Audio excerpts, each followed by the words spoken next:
बच्चों, आज हम पढ़ेंगे पाठ 11 पक्षी जीवन। पक्षियों का जीवन किस प्रकार होता है, हम उस चीज के बारे में पढ़ेंगे।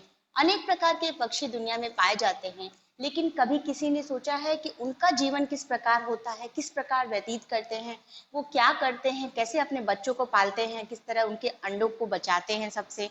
तो ये चीजों के बारे में हम पढ़ेंगे। तो चलिए शुरू करते हैं। मानव और पक्षियों का सदा से घनिष्ठ संबंध रहा है। मानव के भीतर छिपे विचारों व कलाओं को जितना पक्षियों ने प्रभावित किया, शायद उतना किसी ने और ने नहीं। चाहे नल के पास दमयंती का हंस के द्वारा संदेश भेजना हो, अथवा वर्तमान में छत पर बैठे काग की काव काव इस कथन की पुष्टि करते हैं। मानव और पक्षियों का हमेशा से बहुत ज्यादा मजबूत घनिष्ठ संबंध रहा है। मानव और पक्षी हमेशा से एक दूसरे की, जैसे मानव के भीतर जितनी भी विचार हैं, भावनाएं हैं, कला है, जितना उनको पक्षियों ने प्रभावित किया है उतना शायद किसी ने नहीं। चाहे नल, जो एक नल थे, उनके पास दमयंती का हंस के द्वारा संदेश भेजा गया था, और पक्षी जो काग होता है यानी कौवा, उसकी काव काव बैठा होता है जो वर्तमान में छत पर भी, तो लगता है लोग बोलते हैं कि कोई आने वाला है। तो इस प्रकार मानव जीवन और पक्षियों का बहुत ही घनिष्ठ संबंध, मित्रता रही है एक तरह से। पक्षियों के सुमधुर गीतों का प्रभाव मानव मस्तिष्क पर कितना पड़ता है, यह तो कोई कोयल की कूक सुनने वाला ही जाने। मोर की थिरकन कितना मन नहीं मोह किसका मन नहीं मोह लेती। कहते हैं महर्षि वाल्मीकि के भीतर काव्य का सृजन करने वाला हंस की जोड़ी ही था, हंसों का जोड़ा ही था, जिसमें एक हंस को किसी शिकारी ने मार दिया था। विरहिणी हंसिनी को देखकर उनके मुंह से काव्य फूट पड़ा। पक्षी जो सुमधुर गाना गाते, बहुत ही अच्छी आवाज में गीत सुनाते हैं, वो देख करके, वो सुन करके मन बहुत प्रसन्न हो जाता है। कोयल की तो मधुर आवाज सुन करके सभी का मन प्रसन्न हो जाता है। और मोर जब नाचता है, मोर भी एक पक्षी है, तो उसका थिरकन देख करके लोग इतने खुश हो जाते हैं। तो ये पक्षियों का जो पक्षी हमारे जीवन में बहुत महत्वपूर्ण है, उनके बारे में ही इस कवि पाठ में है, जिसमें कहते हैं कि जब महर्षि वाल्मीकि, जो कि महान महर्षि थे, जो कि उन्होंने रामायण लिखा था, महर्षि वाल्मीकि जी ने, तो वो हंसों का जो जोड़ा था वो देख करके ही काव्य की शुरुआत की थी, रचना की थी। हंस का जोड़े में से एक हंस को किसी शिकारी ने मार दिया था, बहेलिये ने मार दिया था। तो फिर हंस में जो विरहिणी हंसनी थी, उसको देख करके उनके मन से काव्य फूट पड़ा, यानी अंदर से उनके अंदर से कुछ कविताएं आ गई, जो कि ये थी कि अब उसके बाद दिल का तड़प उठना, मन मसोस कर रह जाना, कैद में है बुलबुल, और न जाने मन की अवस्थाएं पक्षियों के गाने और नाचने से व्यक्त की जा सकती हैं। बहुत सारे ऐसे गाने बने जिसमें पक्षियों का जिक्र हुआ, कैद में बुलबुल, मन मसोस कर रहना, फिर दिल का तड़पना, ये सारी अवस्थाएं पक्षियों के गाने और नाचने से संबंधित थी, व्यक्त की जाती थी। इनके जरिए इन सभी उक्तियों की संपूर्ण भावों को शब्दों में व्यक्त करना अत्यंत कठिन है। ये सब चीजें शब्दों में बयान करना बहुत मुश्किल है। ये जो भाव होते हैं, विचार होते हैं मन के, वो पक्षियों के जरिए, पक्षियों के वजह से मनुष्य ने कर पाता है, व्यक्त कर पाता है। दाने दुनके की खोज में, दाना दुनका का मतलब भोजन, जो पक्षियों का भोजन है क्या है, वो दाना है। दाने दुनके की खोज में पक्षी सारा दिन विचरण करते रहते हैं, सारा दिन घूमते रहते हैं। दिन भर विचरण करके जब वे लौटते हैं, तब कुछ तो अपने घोंसले में विश्राम करते हैं, कुछ तो अपने घोंसले में आराम करते हैं, परंतु अधिकतर पक्षियों का बसेरा होता है वृक्षों का झुरमुट और डाल।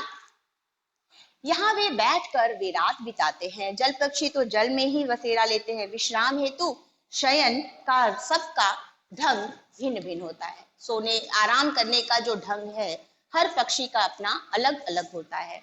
कुछ पक्षी पेड़ों की झुरमुटों में, डाल में छिप करके, बैठ करके रात भर सोते हैं, एक तरह से रात भर बैठते हैं। कुछ पक्षी जो जल के होते हैं वो जल में ही सोते हैं, और कुछ पक्षी अपने घोंसले में विश्राम करते हैं। तो इस प्रकार अलग अलग उनके विश्राम करने का तरीका है, ढंग है। अधिकतर पक्षी अपने डैनों के परों में अपना सिर डाल करके सोते हैं। सारस तो एक पांव पर खड़ा होकर ही शयन क्रिया करते हैं। सारस एक प्रकार जो पक्षी है, वो खड़े होकर के ही सोता है। क्रिया कर लेता है। पक्षियों को अपने जीवन की रक्षा करने के लिए बराबर संघर्ष करना पड़ता है। अंडे देने के लिए प्रायः पक्षी घोंसलों का निर्माण करते हैं, घोंसला बनाते हैं, क्योंकि उसी में वो अंडा देते हैं। लेकिन इनका जो जीवन है पक्षियों का, वो भी बहुत संघर्षपूर्ण होता है। किस प्रकार से? उनको ये संघर्ष करना पड़ता है कि जो भी अंडे होते हैं उनको बचाना होता है। किससे?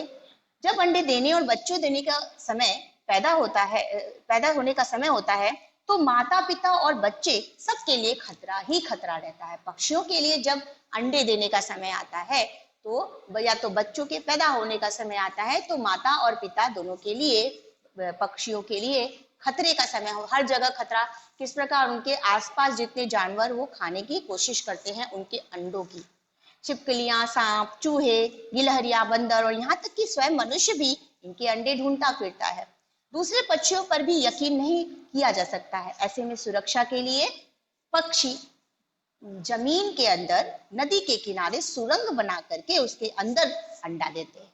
कुछ पक्षी ऐसे होते हैं जो कि जब अंडा देने का समय होता है तो घोंसले में अंडे न दे करके उसकी सुरक्षा के लिए जमीन के अंदर सुरंग खोदते हैं। उस सुरंग के अंदर वो अंडे देते हैं, ताकि उनको न छिपकलियां, चूहे, गिलहरी या फिर मनुष्य कोई अंडे उसके न ले जाए।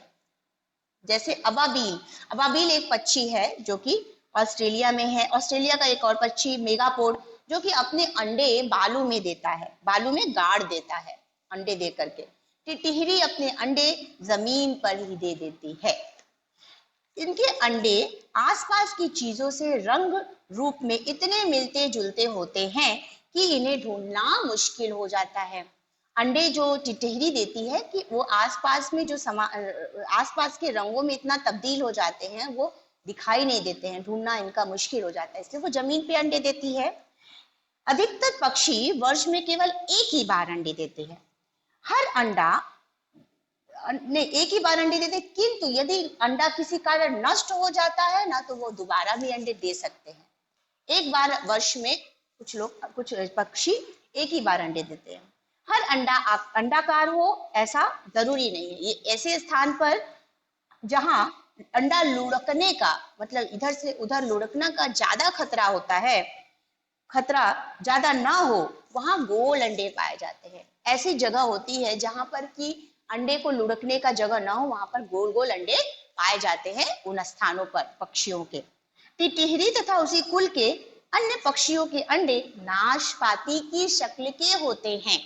टिटहिरी और उसी प्रजाति के कुछ पक्षियों के अंडे नाशपाती जो होता है, पेयर इंग्लिश में बोलते हैं, उसके शक्ल के होते हैं, शेप में, जरूरी नहीं वो अंडाकार हो।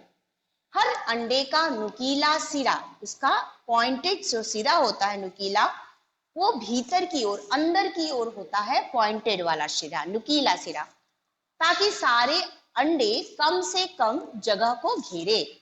हर अंडा जो पक्षी देता है उसका जो नुकीला सिरा है वो अंदर की तरफ होता है, ताकि सारे अंडे जो भी और देंगे पक्षी वो ज्यादा जगह ना घेरे, इस वजह से। नर या मादा पक्षी अंडों को सेता है। सेता का मतलब उसके ऊपर बैठता है, उसकी रखवाली करता है। नर या मादा दोनों पक्षी। कुछ पक्षियों में अंडे, कुछ पक्षियों से बच्चे थोड़े ही समय में बाहर निकल आते हैं। बाहर यहाँ तक कि केवल 11 दिनों में ही निकल आते हैं। कुछ पक्षियों से जो अंडे होते हैं उसमें से बच्चे निकल के 11 ही दिन में बाहर आ जाते हैं। बड़े पक्षियों में बहुत ज्यादा 80 दिन का भी समय लगता है। इन दिन निकलने से लेकर दिन छिपने तक पक्षी बच्चों के लिए भोजन की व्यवस्था में लगे रहते हैं। दिन निकलता है, फिर दिन छिपता है, उस बीच में ये जो पक्षी हैं एक जगह से दूसरी जगह तक भोजन की व्यवस्था, दाना दुनके की तलाश में अपने बच्चों के लिए भोजन इकट्ठा करते रहते हैं।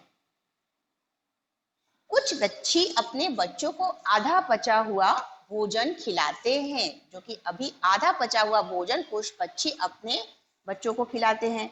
नन्हे कबूतर अपनी माँ के मुंह में चोंच डाल करके दूध पी लेते हैं। उनकी चोंच इतनी बड़ी, छोटी छोटी सी चोंच होती है नन्हे कबूतरों के बच्चों की, वो अपनी माँ के ही मुंह में, उनकी माँ उनके मुंह में डाल देती है, उसी से दूध पी लेते हैं।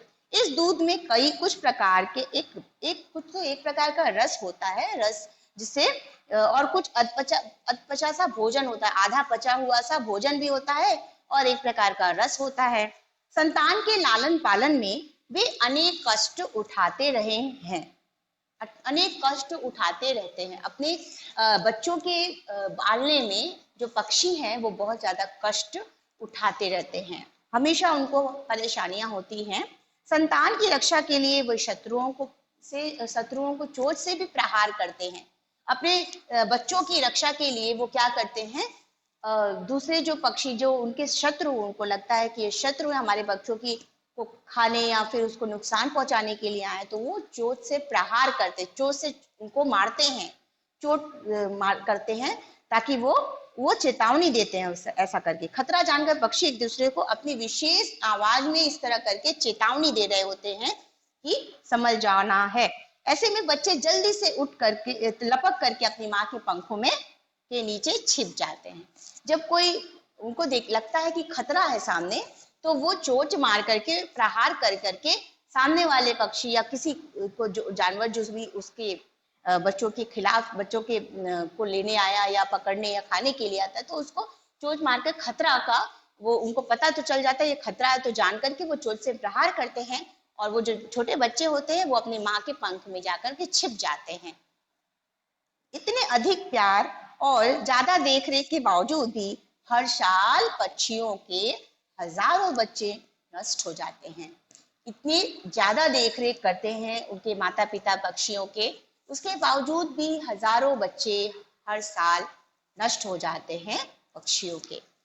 संतान की लालन पालन के लिए, उनकी रक्षा के लिए बहुत मेहनत करते हैं पक्षी, लेकिन हजारों हर साल मर जाते हैं।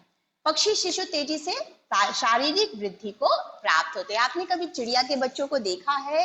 कभी आपके घर के आसपास उसने घोंसला बनाया हो, उसमें बच्चे दिए हों, अंडे अंडे दिए हों, उसमें से छोटे छोटे बच्चे निकल करके, लेकिन वो बहुत जल्दी 11 दिन के अंदर भी बच्चे भी निकल आते हैं। उनका शारीरिक विकास यानी शरीर उनका बहुत जल्दी बढ़ने लगता है, पंख बहुत जल्दी आ जाते हैं और वो उड़ने लग सकते हैं, फैलाते हैं और उड़ सकते हैं। तो पक्षियों का जो शारीरिक विकास है यानी कि शरीर बढ़ने का जो सिलसिला है वो बहुत तेजी से होता है। पक्षियों के बच्चों को बच्चों की अपनी अलग ही बाल भाषा होती है। अपनी छोटे छोटे बच्चे जैसे बोलते हैं तोतली भाषा में मनुष्यों के बच्चे, उसी प्रकार पक्षियों की अपनी बाल भाषा होती है जिसे वे बड़े होने पर भूल जाते हैं। बच्चा पक्षी अपनी बोलियों के द्वारा अपने माता पिता को और अपनी आवश्यकताओं, खतरों और अपने स्थान का अता पता बता सकते हैं। छोटे छोटे भाषा में, अपनी भाषा में, जब बाल भाषा में पक्षी बोलते हैं तो अपने माता पिता को अपने बारे में बताते, खतरा है या भूख लगी है या कोई परेशानी है तो वो अपनी भाषा में अपने माता पिता को बोलियों के द्वारा बताते हैं। कुछ पक्षी तो जन्म से ही अपनी जाति के गाने और बोलियां जानते हैं और कुछ माता पिता की नकल करके सीख जाते हैं। पक्षी किस प्रकार बोलते हैं? कुछ तो अपने माता पिता की नकल करते हैं जन्म से ही, और जन्म से ही कुछ लोग बच्चों को आता है अपनी बोलियां बोलने, तो वो अपनी भाषा में, उनकी बाल भाषा होती है, उस अपनी भाषा में वो क्या करते हैं, अपने माता पिता को अपने बारे में बताते कि उनको भूख लगी है या फिर उनको कोई खतरा है या फिर किस जगह पे वो है, वो अपनी छोटे छोटे मतलब बाल भाषा में, अपनी भाषाओं में बताते हैं और उनके माता पिता समझते हैं। पक्षियों में प्रायः साफ सुथरे रहने की प्रवृत्ति पाई जाती है।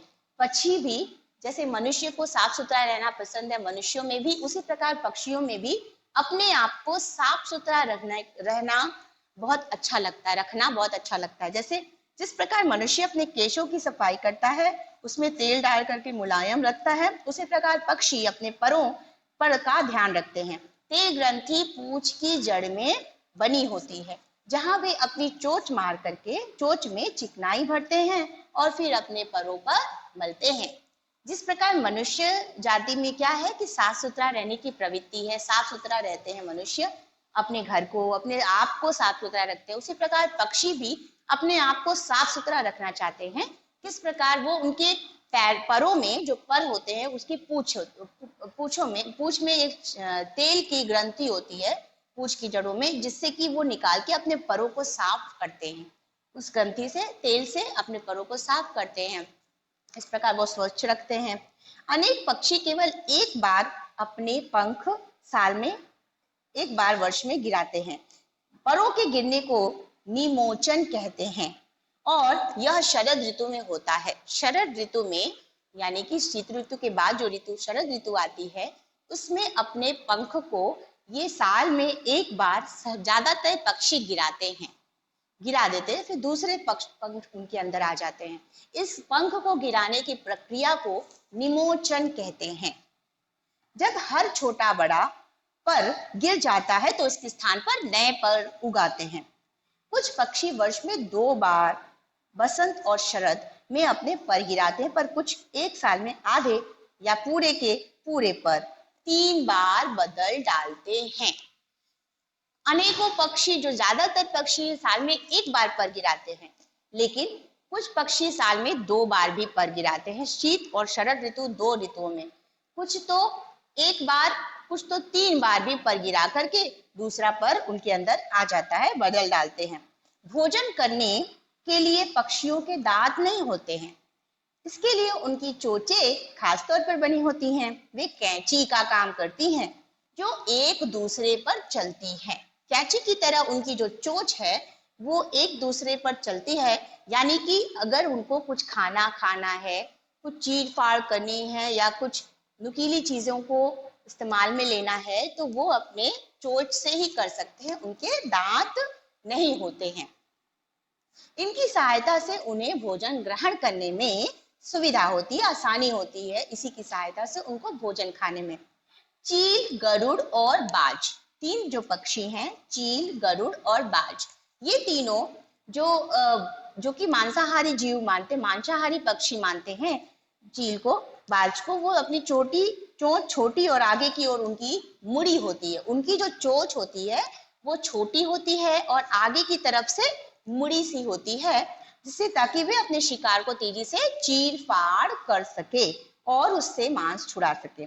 जल में चलने वाली पक्षियों की चोंच लंबी होती, जो जल में पक्षी चलते हैं, पानी के अंदर जो पक्षी चलते हैं, उनकी चोंच जो होती है वो लंबी होती है, जिससे वे कीचड़ में डालकर अपना भोजन एकत्र करते हैं। अपनी चोंच को कीचड़ में डालते हैं और अपने भोजन को खाते हैं। गौरैया की छोटी नुकीली चोंच उसे दाने छीलने और फोड़ने में मदद करती है। गौरैया जो होती है, छोटी सी चिड़िया होती है, उसकी छोटी और नुकीली चोंच उसको दाना छील के खाने में मदद करती है। पक्षियों की चोंच के बारे में बात हो रही है कि उनके दांत नहीं होते हैं, उनके चोंच ही उनके लिए सब चीज करते हैं, चीर फाड़ करते हैं, कैंची की तरह चलते हैं भोजन पर। भोजन खाना होता है तो वो चोंच से ही सब कुछ करते हैं। चील, बाज, गरुड़ जो पक्षी होते हैं, उनकी चोंच आगे से नुकीली और मुड़ी हुई होती है ताकि वो अपने भोजन को चीर फाड़ कर सके, उसका मांस खा सके। और उसी प्रकार जो छोटे पक्षी हैं, जैसे कि गौरैया, उसका चोंच होता है, छोटा चोंच, उससे वो दानों को चीर फाड़ करने में उसको मदद मिलती है। जो जल में पक्षी चलते हैं, जल में वाले पक्षियों को चोंच लंबी होती है ताकि वो पानी में डाल करके, कीचड़ में डालकर अपना चोंच से अपने भोजन को खा सके। कीड़े मकोड़े का नाश करने में हमारे पक्षी सहायता करते हैं। पक्षी हमारी सहायता करते हैं कीड़े मकोड़ों को नाश करने में। खेती होती, खेती में भी बहुत सारे कीड़े मकोड़े आते हैं तो पक्षी ही जाकर के पक्षी को उनको खा लेते हैं। इस वजह से वो हमारी मदद करते हैं, सहायता करते हैं। खेतों, जंगलों, फूलों और फलों के बाग बगीचों पर कीड़ों की सेनाएं सफाया करने को उद्यत रहती हैं। ऐसे में पक्षी उनका सफाया करते हैं। खेतों में, जंगलों में, फसलों में, फूलों में, फलों में, बाग बगीचों में जो कीड़े होते हैं, उनकी सेनाएं हमारे फसलों को नुकसान पहुंचाते हैं, हमारे बाग बगीचों को नुकसान पहुंचाते हैं। लेकिन जो हमारे ये पक्षी होते हैं वो इन कीड़ों का नाश करते हैं, वो इन कीड़ों को खा करके हमारी एक तरह से मदद करते हैं, हमारी फसलों को बचाते हैं, बाग बगीचों, फलों, फूलों, इन लोग को बचाते हैं। पक्षी ऐसे में पक्षी उनका सफाया करते हैं। इस प्रकार ये फसलों की रक्षा करते हैं। पक्षी पौ फटते ही खेतों और बागों में जा पहुंचते हैं। पौ फटना मतलब सुबह होना। जैसे ही सुबह होता है, भोर होता है, वो खेतों में और जंगलों में जा पहुंचते हैं पक्षी, और वहां पे जाके अपना शिकार करते हैं। और धूप निकलते निकलते ऐसे कीड़े मकोड़े को ऐसे ही चट कर डालते हैं। और धूप निकलने से पहले, धूप निकलते निकलते वो सभी कीड़े मकोड़ों को चट कर डालते हैं। सुबह भोर में ही, पौ फटने पर यानी सुबह होते ही तुरंत पक्षी निकल जाते हैं और अपने दुश्मनों यानी कि कीड़े मकोड़ों का नाश कर देते हैं सुबह दोपहर होते ही, सूरज निकलते ही। तो ये था पक्षी जीवन, यानी पक्षियों के बारे में हमने आज पढ़ा, जो कि पक्षी हमारे लिए बहुत मददगार है। पक्षी किस प्रकार अपने आप को, उनकी चोंच किस प्रकार होती है, उनके बच्चे किस प्रकार पलते हैं, वो कितनी मुश्किलों का सामना करते हैं अपने बच्चों को पालने में, भोजन एकत्रित करने में, उनकी चोंच किस प्रकार होती है, वो हमारी फसलों में सहायता करते हैं, मदद करते हैं हमारी। तो ये था पक्षी जीवन जिसके बारे में हमने पढ़ा, और ये बहुत ही अच्छी कहानी एक तरह से पक्षी जीवन के बारे में है। तो हम अब इससे संबंधित कुछ प्रश्न को हल करेंगे, जो कि है पहला, उपयुक्त शब्द चुनकर रिक्त स्थान भरिए। पहला है उपयुक्त शब्द चुनकर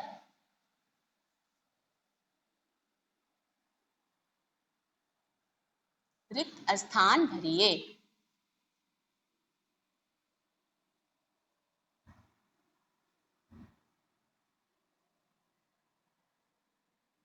चलिए, पहला नंबर पे प्रश्न है कि कौन की खोज में पक्षी सारा दिन विचरण किया करते हैं। किस चीज की खोज में? डैश की खोज में पक्षी सारा दिन विचरण करते रहते हैं। यानी विचरण का मतलब घूमते रहते हैं, सारा दिन विचरण करते रहते हैं। तो इसमें दो ऑप्शन है, जिसमें पहला है दाने दुनके और दूसरा है रोटी। तो पक्षी क्या खाते हैं? वो छोटे छोटे दाने दुनके खाते हैं, रोटी तो खाते नहीं है। तो इसलिए इसमें कौन सा ऑप्शन आएगा? तो आएगा दाने दुनके की खोज में पक्षी सारा दिन विचरण करते रहते हैं। दाने दुनके की खोज में पक्षी सारा दिन विचरण करते हैं। दूसरा है, वह नर या मादा पक्षी अंडों को क्या करता है? नर या मादा पक्षी अंडों को करता है, खाता है या सेता है। तो इसमें का ऑप्शन क्या होगा? नर और मादा पक्षी जो कि उनके माता पिता हैं, वो अंडों को सेता है, यानी कि सेते हैं, उनके ऊपर बैठते हैं, उनका रखवाली करते हैं, सेते हैं। फिर नन्हे कबूतर अपनी माँ के डैश में चोंच डालकर दूध पी लेते हैं। नन्हे कबूतर अपनी माँ के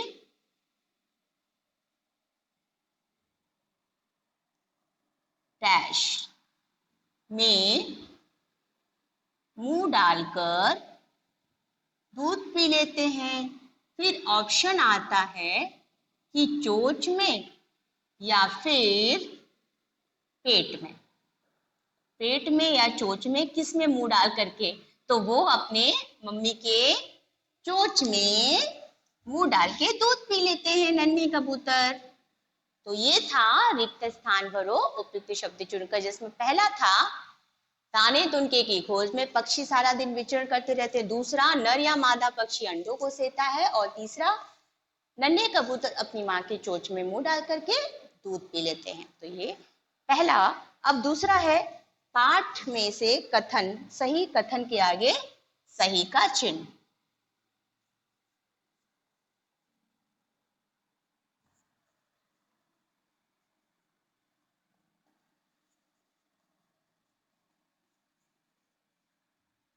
सही कथन के आगे सही का चिन्ह लगाओ। चलिए, पहला नंबर का प्रश्न है कि टिटहरी अपने अंडे कहाँ देती है?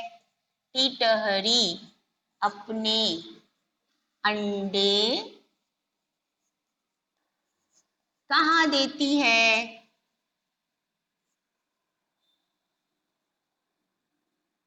तो टिटहरी अपने अंडे पेड़ पर देती है, निर्जन इमारतों पर देती है, या फिर जमीन पर देती है? टिटहरी पेड़ पर, निर्जन इमारतों में, या फिर जमीन पर। तो टिटहरी अपने अंडे जमीन पर देती है। ये वाला ऑप्शन सही है। टिटहरी अपने अंडे जमीन पर देती, क्योंकि उसके अंडे किस प्रकार के होते हैं, इस तरह से होते हैं कि रंग उसका ऐसा होता है कि वो मिल जाता है, आसपास की चीजों में वो मिल जाता है, तो लोग पहचान नहीं पाता है कोई कि वो अंडे हैं टिटहरी के। दूसरा है, अधिकतर पक्षी अपने पंख कितने बार वर्ष में गिराते हैं? अधिकतर पक्षी वर्ष में कितने बार अपने पंख गिराते हैं?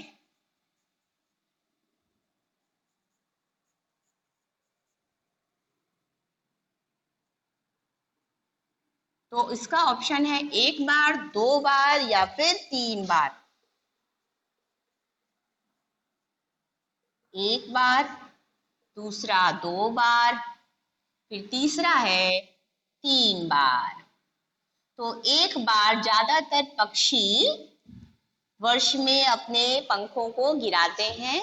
2 बार तो बहुत कम गिराते हैं, एक शरद ऋतु में और शीत ऋतु में कुछ ही पक्षी गिराते हैं। अधिकतर पक्षी 1 बार। और तीसरा है, पक्षियों की तेल ग्रंथि कहाँ होती है? पक्षियों की तेल ग्रंथि कहाँ होती है? तो इसका हम ऑप्शन देख लेते हैं कौन कौन सा है। पक्षियों की तेल ग्रंथि पूंछ के ऊपर, सिर पर या पूंछ की जड़ में? पूंछ के ऊपर, दूसरा सिर पर, या तीसरा पूंछ की जड़ में। पक्षियों की तेल ग्रंथि पूंछ की जड़ में होती है, जिससे वे अपने परों को साफ करते हैं। पूंछ की जड़ से तेल लेकर के अपने परों को साफ करते हैं, क्लीन करते हैं। उनके अंदर साफ सुथरा रहने की प्रवृत्ति मनुष्य की जैसे ही पाई जाती है। तो ये था सही कथन के आगे, सही विकल्प के आगे सही का चिन्ह लगाना, जिसमें सही कथन के आगे अभी बचा है, सही विकल्प के आगे था सही का चिन्ह। यहाँ विकल्प, विकल्प के आगे सही का चिन्ह। इसमें पहला उपयुक्त शब्द चुनकर रिक्त स्थान भरिए हमने किया, जिसमें था दाने दुनकी की खोल में पक्षी सारा दिन विचरण करते हैं। दूसरा, नर या मादा पक्षी अंडों को सेता है, सेता है, सेता करता है नहीं, सेता है। और तीसरा, नन्हे कबूतर अपनी माँ के चोंच में मुंह डालकर दूध पी लेते हैं। ये था रिक्त स्थान। फिर है सही विकल्प के आगे सही का चिन्ह में लगाया था, जिसमें टिटहरी अपने अंडे कहाँ देती है? तो टिटहरी अपने अंडे जमीन पर देती है। दूसरा, अधिकतर पक्षी वर्ष में कितने बार अपने पंख गिराते हैं? तो 1 बार। और पक्षियों की तेल ग्रंथि कहाँ होती है? और पक्षियों की तेल ग्रंथि होती है पूंछ की जड़ में। तो ये है सही कथन के आगे सही का चिन्ह।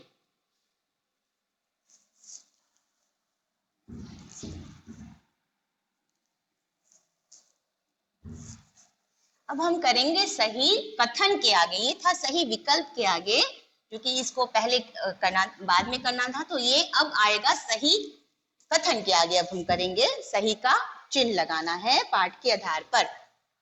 ये ख वाला प्रश्न है, सही कथन यानी कि जो वाक्य स्टेटमेंट कहा गया है वो सही है या गलत, उस पे लगाना है।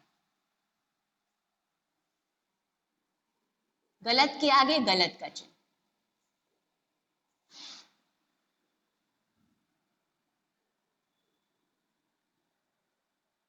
चिन्ह तो देखते हैं पहला क्या कथन है इसमें। पहला है, भोजन चबाने के लिए पक्षियों की चोंच में दांत होते हैं। ये सही है या गलत? भोजन चबाने के लिए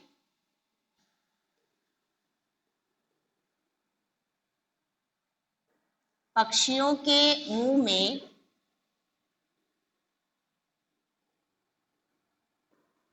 दांत होते हैं। तो ये वाला कथन गलत है, क्योंकि उनके मुंह में दांत नहीं होते हैं, चोंच से ही वो सब कुछ करते हैं। तो ये वाला कथन गलत है, दांत पक्षियों के मुंह में नहीं होते। दूसरा, जल में चलने वाले पक्षियों की चोंच छोटी होती है। जल में चलने वाली पक्षियों की चोंच छोटी होती है।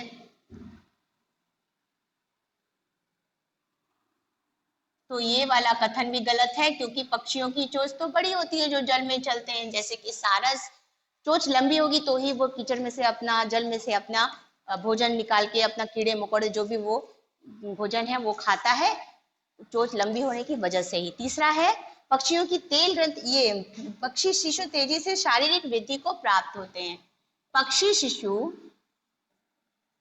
तेजी से शारीरिक वृद्धि यानी शरीर की विकास, शारीरिक वृद्धि को प्राप्त होते हैं।